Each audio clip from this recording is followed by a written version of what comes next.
Hello बेटा, आज हम बात करेंगे पिछले लेक्चर में जहाँ से हमने ख़त्म किया था वहाँ से मैं शुरुआत करूँगा। तो हम बात करेंगे ओरिजिन की, यूनिट की और डायरेक्शन की पोजीशन मेज़रमेंट के लिए। ठीक है बेटा। तो जैसा कि यहाँ पर एग्जांपल दिखा रहा है, ये पहला एग्जांपल आपका ये रहा। इसमें क्या किया इसने, x इज इक्वल टू 0 को ही ओरिजिन मान लिया है। मतलब जो ऑब्जर्वर है वो यहीं पर आपका खड़ा हुआ है, इस पोजीशन पे खड़ा हुआ है। ये बात मानते हो कि नहीं मानते हो? यहाँ तक ठीक है। अब इसके बाद जैसे जैसे टाइम पास हो रहा है, इसने अपनी पोजीशन को चेंज करना शुरू किया।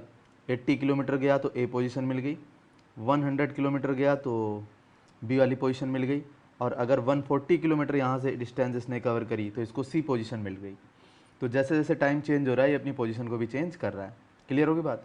अब एक चीज़ देखना, अगला केस क्या लेता हूँ मैंने अपनी पोजीशन को अब जो है ये मान लिया। अब ओरिजिन मेरा मैंने बी पॉइंट मान लिया कि मेरा जो ऑब्जर्वेशन है, मैं x बराबर 0 पॉइंट मैंने बी को मान लिया। समझ में आ रही बात? मतलब बी पर खड़ा होकर के अब मैं चीज़ों को ऑब्जर्व करूँगा, इसको मैंने अपना ओरिजिन मान लिया है। ठीक है। अब इसके हिसाब से जो ए वाला पॉइंट है वो मेरे से कितना पीछे है, 20 किलोमीटर है, और जो आपका 100 किलोमीटर वाला पॉइंट है वो कितना है, वो बैक में हमारा, और सी वाला पॉइंट मेरा इतनी दूर है। लेकिन एक चीज़ देखना, जो खास बात है वो बताता हूँ।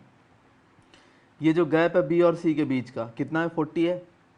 बी और सी के बीच का गैप कितना, 40 है। और अब जरा चेक करो कितना है, अब भी तो वो 40 है, अब भी तो वो 40 है। अच्छी तरह देख लो, बी पर 0 है और सी पर x इज इक्वल टू 40, अब भी वो गैप 40 है आपका। और देखो बेटा, अगर आप ए और बी के बीच का गैप देखना चाहते हो तो वो कितना है, 20 है।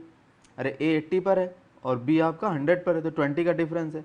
अब जरा चेक करो ए और बी के बीच का गैप कितना है, यहाँ पर भी 20 है। समझ में आया कि नहीं आया? नेक्स्ट बताता हूँ आपको, ए और ओ के बीच का गैप कितना, 80 है बेटा। देख लो, ए और ओ के बीच का गैप कितना है, 80 किलोमीटर है। तो यहाँ पर जरा चेक करो ए और ओ के बीच का गैप कितना है, 80 है या नहीं है? तो इसका मतलब है कि अगर हम अपने ऑब्जर्वेशन पॉइंट को चेंज कर लेते हैं तो उससे पोजीशन पे कोई फ़र्क नहीं पड़ता है, पोजीशन वही रहती है, उनके बीच का जो गैप है उसमें कोई अंतर नहीं आता है। ठीक है, हमारे पास 4 पॉइंट थे, ए ओ ए बी सी। तो उनके बीच का जो गैप है, मतलब ओ का ए से डिस्टेंस, ओ का बी से डिस्टेंस, ओ का सी से डिस्टेंस, ए का बी से गैप, ए का सी से गैप, बी का सी से गैप, इनमें कोई भी चेंज नहीं आएगा, चाहे आप अपने आप को किसी भी पोजीशन पे रख के देख लो। ठीक है, इनका जो गैप है वो कांस्टेंट रहेगा। तो ये चीज़ें जो हैं, सिंपल सी बात है, बहुत बड़ी इसमें कोई फिजिक्स अप्लाई नहीं हो रही है, बिल्कुल कॉमन सेंस की चीज़ें चल रही हैं। अब मैं आपको बताता हूँ ये पॉइंट्स क्या क्या हैं।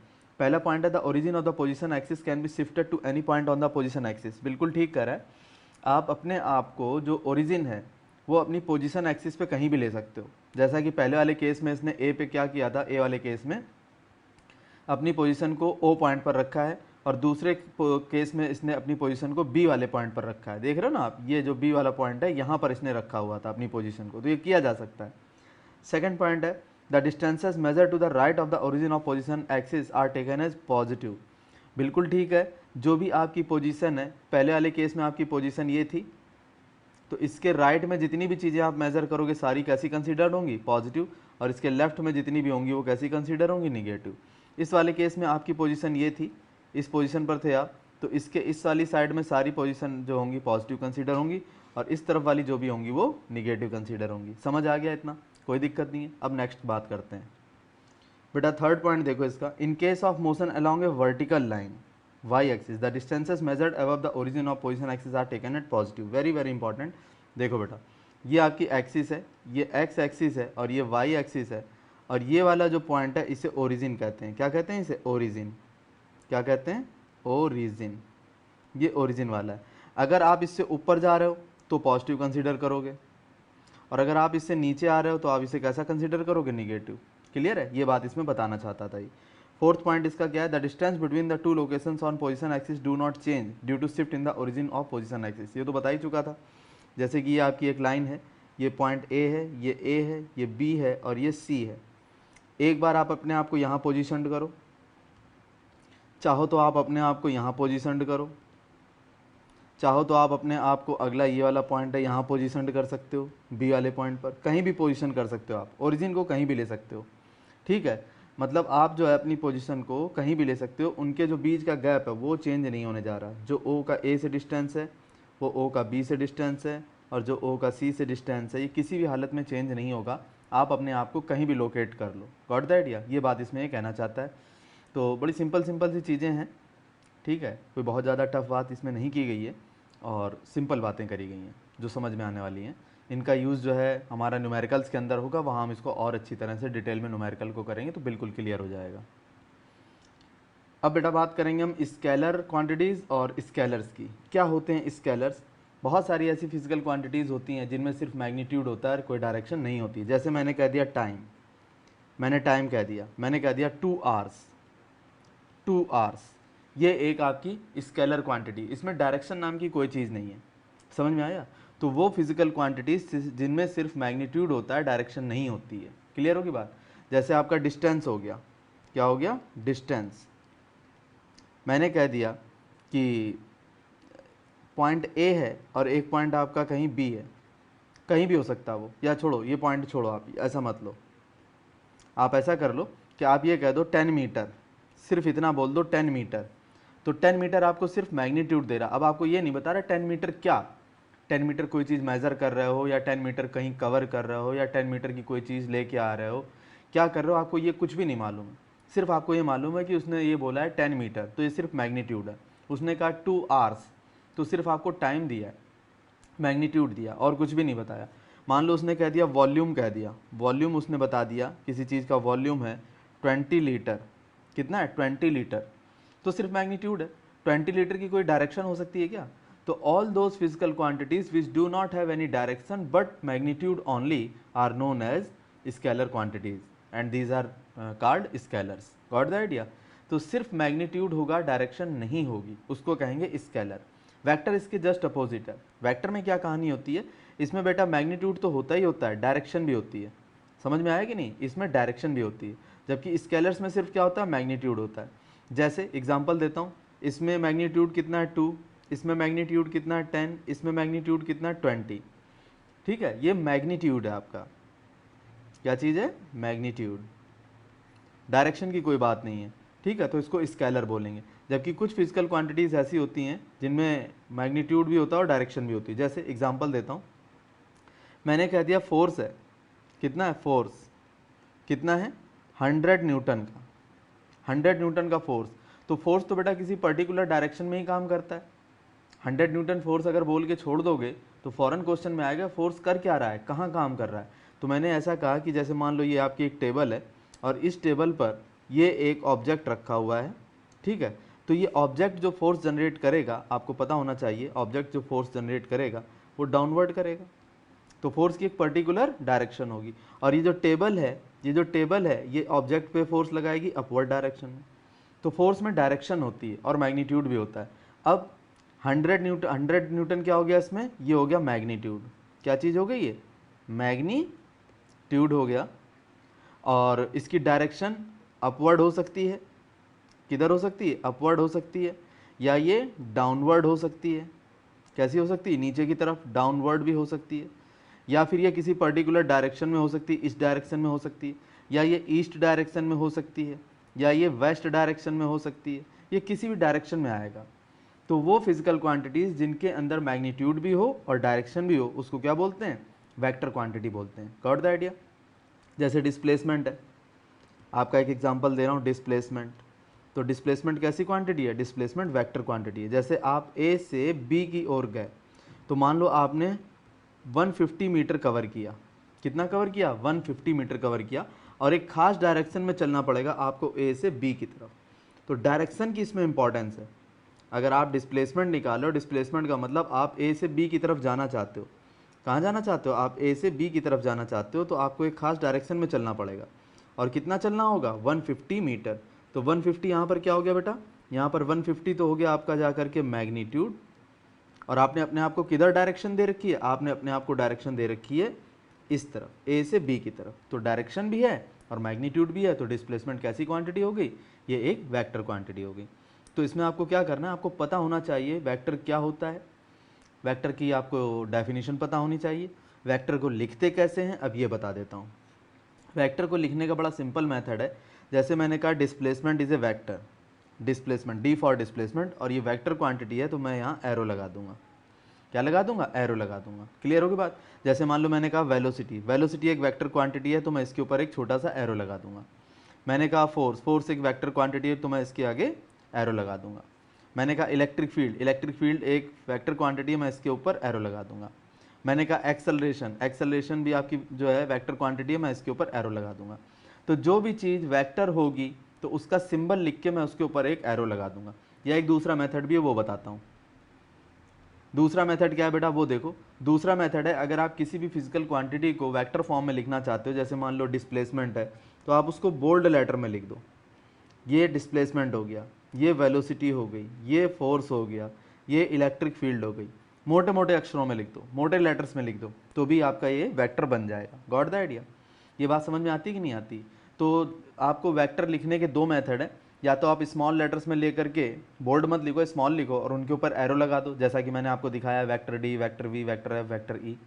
या फिर अगर आप एरो नहीं लगाना चाहते हो तो बस आप उसको सिर्फ क्या कर दो, बोल्ड लेटर्स में लिख दो, जैसा कि मैंने यहाँ पर ऑरेंज कलर से लिखा हुआ है। समझ आया कि नहीं आया। अब ज्योमेट्रिकली इसको कैसे रिप्रेजेंट करते हैं या ग्राफिकली कैसे रिप्रेजेंट करते हैं ये मैं आपको और बताता हूँ। देखो बेटा, ज्योमेट्रिकली हमें वेक्टर को लिखने का तरीका है, जैसे मान लो मैं ये बना दूंगा, ये एरो जो है एक वेक्टर क्वांटिटी है, ठीक है। ये एरो एक वेक्टर क्वांटिटी है, ये एरो एक वेक्टर क्वांटिटी है, ये एरो एक वेक्टर क्वांटिटी है, ठीक है। तो जो एरो की डायरेक्शन है वो तो फिजिकल क्वांटिटी की डायरेक्शन होगी, और जो इसकी लेंथ है वो इसका मैग्नीट्यूड हो गई। समझ आया कि नहीं आया। अब जरा गौर से देखो, इस वाले वेक्टर की लेंथ कितनी है, इतनी है, तो ये इसका मैग्नीट्यूड हो गया, और डायरेक्शन तो आप देख ही रहे हो किस तरफ है। क्लियर हो गया। इस वाले का मैग्नीट्यूड कितना है, ये रहा, ये जो इसकी लेंथ है ना, यही इसका मैग्नीट्यूड है। क्लियर होगी बात। ये ध्यान रखना आप, इसका मैग्नीट्यूड यहाँ से लेकर के यहाँ तक, ये इसका मैग्नीट्यूड है। क्लियर है। इसका मैग्नीट्यूड ये रहा बेटा, यहाँ से स्टार्ट करो यहाँ तक, ये इसका मैग्नीट्यूड है, ये इसकी जो लेंथ है ये इसका मैग्नीट्यूड है, और डायरेक्शन तो एरो दिखा ही रहा है। बोलो समझ आया कि नहीं आया, ये बात क्लियर हुई कि नहीं। तो मैग्नीट्यूड और डायरेक्शन दोनों चीज़ें जो हैं किसी भी एरो से आप दिखा सकते हैं। क्लियर होगी बात। जो एरो की लेंथ है वो उसका मैग्नीट्यूड है, और जो उसकी डायरेक्शन है वो उस फिजिकल क्वांटिटी की डायरेक्शन हो जाएगी। दोनों कंबाइंड फॉर्म में क्या बन जाएंगे, ये कंबाइंड फॉर्म में वेक्टर बन जाएंगे। तो ग्राफिकली आप इसको इस तरह से वेक्टर को शो कर सकते हैं। क्लियर है। अब बेटा हमारा अगला टॉपिक है path length and displacement. Very very important, very easy. Path length का मतलब, आप मान लो ए वाले पॉइंट से आपने स्टार्ट किया और आप सी वाले पॉइंट तक पहुंचना चाहते हो, तो आपके पास कितने रूट हैं, कितने तरीके से जा सकते हो। यहाँ पर दिखाया गया है, दो तरीके दिखाए गए हैं। एक तो आप ए से बी जाओ और फिर बी से सी जाओ, एक रूट तो आप ये ले सकते हो। दूसरा रूट आप क्या ले सकते हो, ए से सीधे सी तक जा सकते हो। तो दो रूट हैं आपके पास। तो जिस रास्ते को तय करते हुए जाओगे उस रास्ते की लंबाई को क्या बोलेंगे, पाथ लेंथ। जो भी रास्ता आपने लिया, जैसे ए से बी गए, बी से सी गए, तो आपने रास्ता ये लिया, ए से पहले बी गए, फिर बी से आप सी पर आए हो, तो जो भी आपका जवाब होगा, जो भी लंबाई आप तय करोगे वो होगी इसकी पाथ लेंथ। क्लियर है। और आप ये भी हो सकता है ए से डायरेक्ट सी पर चले जाओ, तो ए आपकी पाथ लेंथ ये भी हो सकती है। तो आपकी पाथ लेंथ जो है ए से सी तक जाने के दो तरीके हैं। एक तो आप ए से बी जाओ फिर बी से सी जाओ, ए बी सी वाला पाथ ले लो, या आप एक डायरेक्ट ए से सी वाला पाथ ले लो। तो जो उसकी लेंथ होगी उसको बोलेंगे पाथ लेंथ। तो जो एक्चुअल आपका मोशन जहाँ से हुआ है, जिस रास्ते से हुआ है, जिस पाथ से हुआ है, उसकी जो लेंथ होती है उसे पाथ लेंथ कहते हैं। ठीक है। और इसकी टेक्निकल डेफिनेशन आपके सामने, the path length of an object in motion in A given time is the length of actual path. ये वेरी इंपॉर्टेंट वर्ड यूज करना पड़ेगा। ट्रावर्स्ड मतलब तय किया गया, जो एक्चुअल पाथ तय किया गया by the object in given time, that is known as path length. ठीक है। ऑब्वियस सी बात है, इस वाले केस में आपको ज़्यादा लंबा रास्ता तय करना पड़ा है। ए से बी गए फिर बी से सी गए, काफ़ी लंबाई है, और ए से सी का जो पाथ लेंथ है वो रिलेटिवली लो आएगा। क्लियर होगी बात, ये बात समझ में आती है। और भी केसेस आपको बताता हूँ। देखो बेटा, ये आपका अगला केस है। अगले केस में क्या किया, ये ए से डी तक आना चाहता है, ए से ये डी तक आना चाहता है। तो अगर मैं यहाँ से स्टार्ट करता हूँ तो मैं ऐसे चलता जाऊँगा, यूँ बी तक आऊँगा, फिर सी आऊँगा, फिर सी से डी आऊँगा, और फिर जा कर के ए पर आऊँगा। तो एक चैनल तो बेटा ये बन गया आपका ए, ये वाला एक पाथ लेंथ तो ये हो गई। दूसरा तरीका क्या हो सकता है, दूसरा तरीका ये हो सकता है कि मैं ए से ओ जाऊँ, फिर ओ से डी आऊँ, और फिर डी से ए आऊँ। दूसरा तरीका मेरा ये हो सकता है। क्लियर है। ऐसे बहुत सारे रास्ते हो सकते हैं ए से घूम करके वहीं पर आने के, काफ़ी सारे रास्ते हो सकते हैं। तो इसको क्या बोलेंगे, पाथ लेंथ बोलेंगे। क्लियर होगी बात। आ रहा है मेरी बात समझ में, आ रही कि नहीं आ रही। अब दूसरी बात करेंगे डिस्प्लेसमेंट की। डिस्प्लेसमेंट बिल्कुल डिफरेंट है। डिस्प्लेसमेंट जो है पाथ लेंथ से बिल्कुल डिफरेंट है। ये मैं बताता हूँ कैसे। देखो बेटा, जैसे ये एक पॉइंट ए है और एक पॉइंट आपका बी है, तो ए से बी तक पहुँचने के बहुत सारे रास्ते हैं। ये भी एक रास्ता है, ये भी एक मेथड है, ये भी एक मेथड है। ऐसे इनफाइनाइटली मैनी आपके पास ऑप्शंस हैं कि आप ए से बी तक जा सकते हो। तो इसमें डिस्प्लेसमेंट कौन बनेगा? वेरी सिंपल, जो रास्ता सबसे छोटा होगा ए से बी के बीच का, जो सबसे छोटा रास्ता होगा उसे हम क्या कहेंगे? डिस्प्लेसमेंट। तो ये जो मैंने ऑरेंज कलर से एरो बना दिया ए से बी की तरफ, ये मेरा क्या बन गया? ये बन गया मेरा डिस्प्लेसमेंट। बोलो समझ आया कि नहीं आया? तो ये मेरा डिस्प्लेसमेंट है। The smallest path length of the 2 point और between the 2 point, that is known as displacement. सबसे छोटा, स्मॉलेस्ट, इससे छोटा रास्ता नहीं हो सकता। क्लियर है? तो इसको डिस्प्लेसमेंट बोलेंगे। क्लियर होगी बात? अब अगर यही बात मैं किस में करना चाहूँ, अगर यही बात मैं आपकी सर्कुलर मोशन में करना चाहूँ तो डिस्प्लेसमेंट क्या होगा मैं आपको बताता हूँ। जैसे ए से मुझे सी तक जाना है, ए से मुझे सी तक जाना है, तो बहुत सारे रास्ते हो सकते हैं। आप जो है कितने ही रास्तों से जा सकते हैं, लेकिन इनमें जो सबसे छोटा रास्ता होगा वो कौन सा होगा? जो इस पॉइंट ए को इस पॉइंट सी से डायरेक्ट मिलाएगा, इस पॉइंट ए को इस पॉइंट सी से डायरेक्ट मिलाएगा, वही आपका डिस्प्लेसमेंट होगा। मतलब एक पॉइंट ए आपका ये रहा, सी वाला पॉइंट ये रहा, तो ये जो ब्लू कलर का आपका एरो बना है that is known as displacement. इससे छोटा जो है आपके पास ऑप्शन नहीं हो सकता ए से सी तक जाने का, तो ये डिस्प्लेसमेंट हो गया। तो डिस्प्लेसमेंट की डेफिनेशन दे देंगे, this is the smallest possible path length between the 2 given points. समझ गए? इससे छोटा आपका रास्ता हो नहीं सकता, तो ये डिस्प्लेसमेंट बन जाएगा। क्लियर होगी बात? Got the idea? Very good. अब बेटा जो अगली बात है वो ये है कि क्या डिस्प्लेसमेंट किसी ऑब्जेक्ट का पॉजिटिव, जीरो या निगेटिव हो सकता है? बिल्कुल हो सकता है जी, बिल्कुल हो सकता है। मैं आपको बताता हूँ कैसे। जैसे ये आपके पास एक्सिस है, ये आपकी एक्स एक्सिस है और ये आपकी वाई एक्सिस है। मैंने ऑब्जर्व यहाँ से करना शुरू किया है, ये जो पॉइंट है मैं यहाँ पर बैठ करके सारी बातें करूँगा।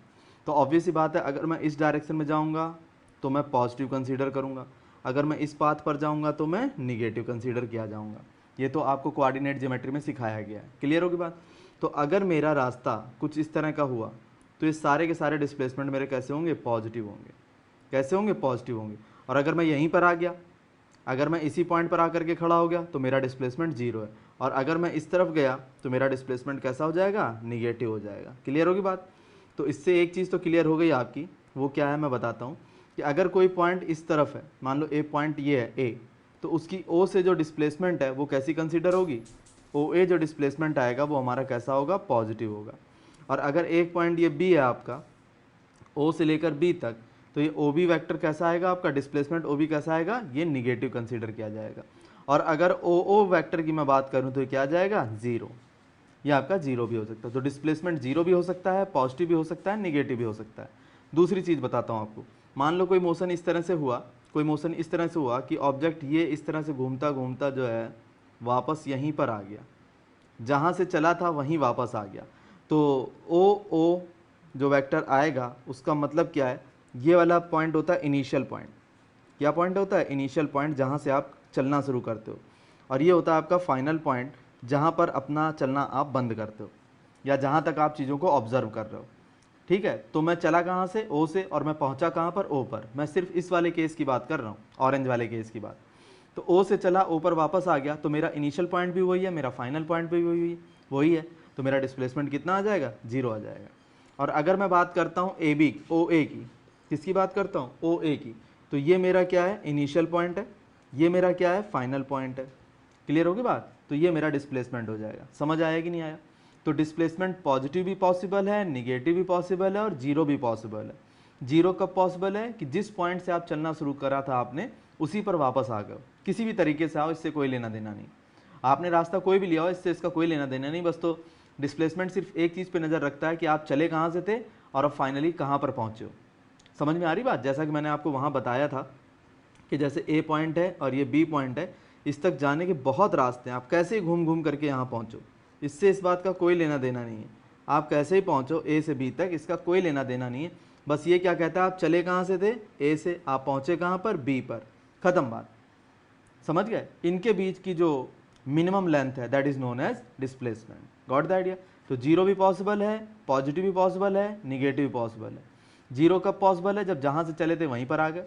पॉजिटिव कब पॉसिबल है, जब आपने इस वाली डायरेक्शन में चलना शुरू किया तो ये पॉजिटिव कंसीडर किया जाता है, और जब इसके पीछे की बात करोगे तो आप कैसा लोगे, निगेटिव कंसीडर करे जाओगे। Got the idea. तो ये आपकी पॉसिबिलिटी जो थी मैंने आपको बता दी। अच्छा बेटा एक चीज़ बताना, क्या ऐसा हो सकता है कि पाथ लेंथ 0 हो जाए, path length is equal to 0। मान लो ये पॉइंट ए है और ये पॉइंट बी है, एक ऑब्जेक्ट यहाँ से पहले यहाँ गया और फिर वापस जो है यहाँ पर आ गया। तो अगर मैं डिस्प्लेसमेंट की बात करूँ, वेक्टर ए मतलब जहाँ से चले थे वहीं पर आ जाएं, डिस्प्लेसमेंट की बात करें तो ये तो कन्फर्म है 0 हो जाएगा, क्योंकि इसका इनिशियल भी वही पॉइंट है और इसका फाइनल भी वही पॉइंट है, तो कन्फर्म है डिस्प्लेसमेंट 0 हो गया। लेकिन क्या पाथ 0 हुआ, पाथ 0 नहीं हो सकता, ये चीज़ नहीं हो सकती, ये गलत बात है। क्यों, उसने जो रास्ता तय किया है उसकी लेंथ तो कुछ ना कुछ ज़रूर होगी। इसने जो रास्ता तय किया है ना ये इस तरह से, इसकी कोई ना कोई लेंथ तो ज़रूर आएगी। तो पाथ लेंथ 0 नहीं होता, डिस्प्लेसमेंट 0 हो सकता है। वेरी वेरी इंपॉर्टेंट बात, समझ गए कि नहीं। तो path length can not be 0, सिर्फ एक केस में 0 हो सकती है, जब आपका जो ऑब्जेक्ट है वो रेस्ट पर है, वो मूव ही ना करे, चले ही ना, उस केस में तो डिस्प्लेसमेंट भी 0 है और पाथ लेंथ भी 0 है। लेकिन अगर वो थोड़ा भी मूव करेगा तो 101% उसमें पाथ लेंथ तो आएगी ही आएगी। डिस्प्लेसमेंट 0 हो सकता है, वो एक अलग केस है, लेकिन पाथ लेंथ 0 एक ही केस में पॉसिबल है कि आपकी जो ऑब्जेक्ट है वो मूव नहीं कर रहा है। क्लियर होगी बात। अब बेटा टॉपिक है difference between distance and displacement. तो डिस्टेंस क्या चीज़ होती है, it is the actual path traversed by the object in the given time, जो वास्तव में उसने रास्ता तय किया है। जैसे ए से लेकर के वो बी तक गया है और रास्ता उसने ये वाला ले लिया, तो जो इस वाले पाथ की लेंथ होगी उसको कहेंगे डिस्टेंस। और डिस्प्लेसमेंट क्या होता है, डिस्प्लेसमेंट होता है इनके बीच की शॉर्टेस्ट डिस्टेंस, सबसे छोटा। ठीक है, ये चीज़ होती है।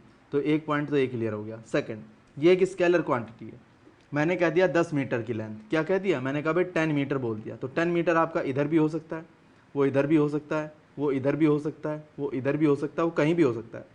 लेकिन अगर मैं 10 मीटर का डिस्प्लेसमेंट बोलूँगा और एक डायरेक्शन देनी पड़ेगी, मैंने कहा 10 मीटर ईस्ट तो वो 101% इस तरफ होगा, मैंने कहा 10 मीटर साउथ तो फिर वो 100% इस तरफ होगा, मैंने कहा 10 मीटर वेस्ट तो ये 100% इस तरफ होगा। Got the idea.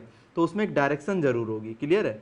लेकिन जो आपका डिस्टेंस होता है उसमें कोई डायरेक्शन नहीं होती है, इसलिए वो स्केलर क्वांटिटी, और डिस्प्लेसमेंट कैसी क्वांटिटी है, वेक्टर क्वांटिटी है। थर्ड पॉइंट देखो, the distance travelled bye an object in given time is never negative और 0। डिस्टेंस कभी भी 0 नहीं हो सकती, निगेटिव नहीं हो सकती। वेरी वेरी इंपॉर्टेंट, ये काफ़ी इंपॉर्टेंट पॉइंट है। डिस्टेंस आपकी 0 पॉसिबल नहीं है, अगर ऑब्जेक्ट मूव कर गया तो डिस्टेंस तो आएगी ही आएगी। 0 तो सिर्फ एक केस है कि वो मूव ना करे, इसके अलावा आपका डिस्प्लेसमेंट 0 भी हो सकता है, पॉजिटिव भी हो सकता है, निगेटिव भी हो सकता है। 0 कब हो सकता है, कि जहाँ से चला था वहीं पर घूम करके वापस आ जाए ऑब्जेक्ट, जहाँ से चला था वहीं पर वापस आ जाए, तो इनिशियल पॉइंट भी वही है, फाइनल पॉइंट भी वही है, तो डिस्प्लेसमेंट 0 है। पॉजिटिव कब होगा, पॉजिटिव तब होगा जब आपके ऑब्जर्वेशन पॉइंट के इस साइड में, अगर वो इस साइड में है तो निगेटिव कंसीडर किया जाएगा। तो पॉजिटिव भी पॉसिबल है, निगेटिव भी पॉसिबल है, 0 भी पॉसिबल है। Got the idea. इसके बाद फोर्थ पॉइंट देखो, the distance travelled in A given time is either equal और ग्रेटर देन द डिस्प्लेसमेंट। बिल्कुल ठीक है, but never less than the displacement. Displacement से छोटी कभी भी नहीं हो सकती है। ये पॉइंट मैं आपको समझाता हूँ। देखो बेटा, जैसे एक पॉइंट ए है और दूसरा पॉइंट ये बी है, मैंने रास्ता ये ले लिया, ये रास्ता मैंने ले लिया, तो इससे छोटा तो रास्ता भी पॉसिबल नहीं है। तो जो मेरी डिस्टेंस है, डिस्टेंस क्या होता है, जो एक्चुअल पाथ होता है, वही मेरा यहाँ पर क्या आ रहा है, डिस्प्लेसमेंट भी आ रहा है। दोनों चीज़ें यहाँ पर इक्वल आ रही, क्योंकि जो रास्ता मैंने तय किया वो है ही सबसे छोटा। तो इस केस में तो दोनों बराबर हैं। इसके अलावा कोई भी केस ले लो, मान लो आपने ये केस ले लिया, तो डिस्टेंस तो ग्रीन वाला रास्ता हो गया और डिस्प्लेसमेंट ब्लू वाला रास्ता हो गया, तो ऑब्वियस सी बात है ग्रीन वाला रास्ता की लंबाई ज़्यादा आएगी। आएगी कि नहीं आएगी। इसका मतलब क्या है कि जो डिस्टेंस है वो बराबर हो सकता है और बड़ा होगा हमेशा, या तो बराबरी करेगा या फिर उससे ग्रेटर होगा। कभी भी डिस्प्लेसमेंट से छोटा पॉसिबल नहीं है, क्योंकि डिस्प्लेसमेंट से छोटा तो हो ही नहीं सकता, डिस्प्लेसमेंट खुद में सबसे छोटा होता है। तो ये बात यहाँ पर ये बताना चाहता था। ये दोनों पॉइंट आपके क्लियर हो गए। अगला पॉइंट है fifth, the distance covered by an object between to positions can have many values depending upon the path followed. बिल्कुल ठीक है, आपका ए से बी तक पहुँचने के बहुत रास्ते पॉसिबल हैं। एक तो दो तो मैंने यही दिखा दिए, तीसरा मैं ये दिखा देता हूँ। ये भी एक रास्ता है पहुँचने का, ये भी एक रास्ता है पहुँचने का। तो बहुत सारी वैल्यूज़ पॉसिबल हैं, किसकी, डिस्टेंस की। डिस्टेंस की बहुत सारी वैल्यूज़ पॉसिबल हैं, लेकिन डिस्प्लेसमेंट की सिर्फ और सिर्फ एक वैल्यू पॉसिबल है। इसकी एक से ज़्यादा वैल्यूज़ पॉसिबल नहीं है गिवन कंडीशन में। Got the idea? तो हमारा 5th पॉइंट भी क्लियर हो गया। अगला पॉइंट देखो बेटा, अगला पॉइंट कहता है the distance travelled by the object between two position tell the type of path followed. समझ रहे हो, आपने किस तरह का पाथ फॉलो किया ये उसके बारे में आइडिया देता है। और जो डिस्प्लेसमेंट है वो आपको इस बारे में नहीं कहता कि आपने पाथ कौन सा फॉलो किया। जैसे पॉइंट ए है और पॉइंट बी है, इसके बीच का जो स्मॉलेस्ट पाथ है वो 10 मीटर है। तो अगर किसी ने कह दिया भाई ए और बी के बीच का डिस्प्लेसमेंट 10 मीटर है, तो क्या आप इससे आइडिया लगा सकते हो किस रास्ते से आया था? बिल्कुल नहीं लगा सकते, क्योंकि डिस्प्लेसमेंट तो हर केस में 10 ही आना है। आप ये वाला रास्ता लें, आप ये वाला रास्ता लें, आप ये वाला रास्ता लें, आप इस तरह का पाथ लें, कैसा भी पाथ ले लें, डिस्प्लेसमेंट तो हमेशा 10 ही रहेगा। तो क्या 10 मीटर के बेसिस पे आप बता सकते हो कि वो इस रास्ते से आया या इस रास्ते से आया या इस रास्ते से आया, या फिर उसने ये रास्ता लिया? आप नहीं बता सकते, ऑब्वियस सी बात है। यही बात ये यहाँ कहना चाहता है कि with the help of displacement you can not predict the actual path covered by the object from point A to point B. समझ में आया कि नहीं आया? तो आप जो है सिर्फ डिस्प्लेसमेंट की नॉलेज से ये नहीं बता सकते कि उसका एक्चुअल रास्ता क्या था, वो किस रास्ते से ए से बी तक पहुंचा है। तो मैंने आपको एक एक पॉइंट क्लियर करके बता दिया है, आराम से आप घर जाके इसको पढ़ेंगे तो समझ में आएगा। क्लियर है बेटा? नेक्स्ट टॉपिक है स्पीड। स्पीड के बारे में तो आप बहुत कई सालों से पढ़ते आ रहे हो, स्पीड क्या चीज़ होती है। स्पीड का फार्मूला होता है total path length. Path length तो आप समझ ही गए, ए से बी तक जाने का जो भी आपने रास्ता तय किया है उसकी लंबाई, ठीक है। और ऐसा करने में आपने टाइम कितना लिया उससे डिवाइड कर दो, ठीक है। अगर ए से बी तक जाने में आप कम टाइम ले रहे हो, इसका मतलब कि आप तेज़ चल रहे हो। ए से बी तक जाने में आप ज़्यादा टाइम ले रहे हो, इसका मतलब आप धीरे चल रहे हो। समझ में आ गया? आपकी स्पीड कम है। तो फार्मूला क्या हो गया? Total path length upon time taken, that is known as speed, या actual distance travelled upon time taken. Clear होगी बात? अब डिस्टेंस की यूनिट क्या होती है? मीटर, और टाइम की क्या होती है? सेकेंड। तो आपकी यूनिट क्या हो जाएगी स्पीड की? मीटर पर सेकेंड। फार्मूला याद रखना है और इसकी यूनिट याद रखनी है। डायमेंशनल फार्मूला चाहो तो यहीं से निकाल सकते हो। मीटर के लिए क्या यूज़ करोगे? एल, और सेकेंड के लिए टाइम। तो ये बन जाएगा m0 L1 और t ऊपर जाएगा तो -1। ये डायमेंशनल फार्मूला किसका हो गया? आपका स्पीड का डायमेंशनल फार्मूला हो गया। अगर डेफिनेशन पूछेगा तो क्या बताओगे? एक तो डेफिनेशन लिखोगे, फार्मूला लिखोगे, यूनिट लिखोगे और उसके बाद डायमेंशनल फार्मूला लिखोगे, तब कंप्लीट माना जाएगा। Got the idea? अब बात करेंगे बेटा यूनिफॉर्म स्पीड की। यूनिफॉर्म, ये वर्ड आपने खूब सुन रखा होगा। यूनिफॉर्म, आप स्कूल में भी जाते हैं यूनिफॉर्म पहन के। सारे बच्चे एक जैसी ड्रेस में दिखते हैं कि नहीं दिखते हैं? यूनिफॉर्म एक जैसा, जो चेंज ना हो, ठीक है, उसको यूनिफॉर्म बोलते हैं। तो uniform speed is that speed in which you are taking in equal time interval you are covering the equal distance. Equal time interval में अगर आप सेम डिस्टेंस कवर कर रहे हैं तो उसे हम क्या बोलेंगे? यूनिफॉर्म स्पीड बोलेंगे। वो स्पीड चेंज नहीं करेगी। जैसे एग्जांपल देता हूँ, मैंने बोल दिया 2 मीटर पर सेकेंड। 2 मीटर पर सेकेंड को एक्सप्लेन कैसे करूँगा? इसका मतलब क्या हुआ? इसका मतलब है कि मैं 1 सेकेंड में कितनी डिस्टेंस कवर कर लेता हूँ? 2 मीटर की डिस्टेंस कवर कर लेता हूँ। इसका मीनिंग ये हुआ। 2 मीटर पर सेकंड का मतलब क्या हुआ? मैं हर एक सेकंड में 2 मीटर आगे जाता हूँ। ये बात समझ में आती कि नहीं आती? इसको कहेंगे यूनिफॉर्म स्पीड, ठीक है। जैसे एग्जांपल देता हूँ आपको, हमारा टाइम जो है 0 से स्टार्ट हुआ, फिर 1 सेकंड हुए, 2 सेकंड हुए, 3 सेकंड हुए, 4 सेकंड हुए, 5 सेकंड हुए, ठीक है। इस तरह से जो है हमारा टाइम चेंज हो रहा है। तो एक बात बताओ, यहाँ पर एक टर्म और मैं यूज़ कर लेता हूँ बेटा, एक और यहाँ पर मैं ब्लॉक जोड़ लेता हूँ इसके साथ, ये रहा। और इसमें क्या लिख लेता हूँ? इसमें लिख लेता हूँ मैं अपनी स्पीड। और स्पीड मैंने यूनिफॉर्म मान रखी है यहाँ, क्या? 2 मीटर पर सेकेंड। तो जब टाइम 0 है तब भी ये 2 है, 1 सेकंड बाद भी 2 है, 2 सेकंड बाद भी 2 है, 3 सेकंड के बाद भी 2 है, 4 सेकंड के आफ्टर भी 2 है। ये लगातार अपने आप को मेंटेन रखती है। इसका मतलब ये कैसी है? यूनिफॉर्म स्पीड है। तो एक बात बताओ, 0 पर इसकी स्पीड कितनी थी? 2 थी। टाइम जब 0 था इसकी स्पीड 2 थी। अब मैं आपको इसके बारे में आगे बताता हूँ। देखो बेटा, t बराबर 0 का मतलब है मैंने कब उसको ऑब्जर्व करना शुरू किया। तो मान लो मैं यहाँ खड़ा हो गया, इस पोजीशन पे मैं खड़ा हो गया, ए वाली पोजीशन पर, ठीक है। अब मैंने देखा कोई ऑब्जेक्ट जो है, जब मैं ए पर खड़ा था मेरे से 2 मीटर आगे खड़ा हुआ। वो कितना आगे खड़ा हुआ? 2 मीटर आगे खड़ा हुआ। तो जो ऑब्जेक्ट है ए, उसकी स्पीड तो 2 मीटर पर सेकेंड है और वो मुझसे 2 मीटर आगे खड़ा हुआ है, ठीक है। इसका मतलब मैं इसको कैसा कंसिडर करूँगा? पॉजिटिव, क्योंकि ये वाली डायरेक्शन कैसी मान के चल रहे हैं? पॉजिटिव मान के चल रहे हैं। तो जब टाइम 0 था, जब मैंने उसको ऑब्जर्व करना शुरू किया, ये जो कुछ भी है आपका ऑब्जेक्ट, यहाँ पर कुछ भी हो सकता है, कोई कार है मान लो, ये कुछ भी है, ये मेरे से 2 मीटर आगे खड़ी है और इसकी स्पीड कितनी है? 2 मीटर पर सेकेंड है। ठीक है। तो जैसे ही मैंने ऑब्जर्व करना शुरू किया, मेरे हाथ में जो घड़ी थी मैंने उसको जैसे ही ऑन किया, उसको मैंने 0 कंसीडर किया। तो जब 0 कंसीडर किया तो स्पीड कितनी दिखा रही थी वो मोटरसाइकिल या कार जो भी है, 2 मीटर पर सेकेंड, और पोजीशन क्या थी, प्लस की 2। 1 सेकंड बाद क्या होगा, 1 सेकंड बाद वो 2 मीटर और आगे चली जाएगी। तो 2 तो पहले से ही था और 2 उसको और मिल गया स्पीड की वजह से, 4 हो गई अभी। तो ये वैल्यू कितनी, 2, और ये वैल्यू कितनी हो गई, 4। अब 1 सेकंड बाद फिर वो कितना कवर कर लेगी, 2 मीटर और कवर कर लेगी अपनी स्पीड की वजह से। ठीक है, अपनी स्पीड की वजह से 2 मीटर कवर कर लेगी, और 4 मीटर वो पहले ही थी हमारे आगे। तो टोटल कितना हो जाएगा, ये आपका 6 हो जाएगा। इसके बाद की कहानी क्या हुई, फिर वो अपनी स्पीड की वजह से 2 मीटर कवर कर लेगी, और पहले से कितनी दूर पर थी, 6 मीटर की दूरी पर थी। तो टोटल कितनी दूर चली गई मुझसे, 8 मीटर चली गई। उससे अगले सेकंड में फिर वो 2 मीटर अपनी स्पीड की वजह से कवर कर लेगी, और मेरे से उसकी पोजीशन कितनी हो चुकी थी, 8। तो टोटल कितना मेरे से दूर हो गई, वो 10 मीटर मेरे से दूर हो गई। उसके अगले सेकंड में वो फिर 2 मीटर कवर कर लेगी अपनी स्पीड की वजह से, और मेरे से कितनी दूर थी वो, 10 मीटर की डिस्टेंस पर थी। तो अब मेरे से कितनी दूर चली गई, वो 12 मीटर की दूरी पर चली गई। बोलो समझ में आ रहा है कि नहीं आ रहा है। तो उसने लगातार अपनी स्पीड की वजह से 2-2 मीटर हर सेकंड में कवर किया, और इससे उसकी जो डिस्टेंस है मेरे से, जो पोजीशन है मेरे से, लगातार वो दूर जाती चली गई। ये बात मान रहे हो कि नहीं मान रहे हो, वो मेरे से लगातार 2 मीटर से दूर जाती जा रही है। वो केस लिया है कि ये मेरे से दूर जा रही है। क्लियर होगी बात, ये बात समझ में आई कि नहीं आई, क्लियर हो गया।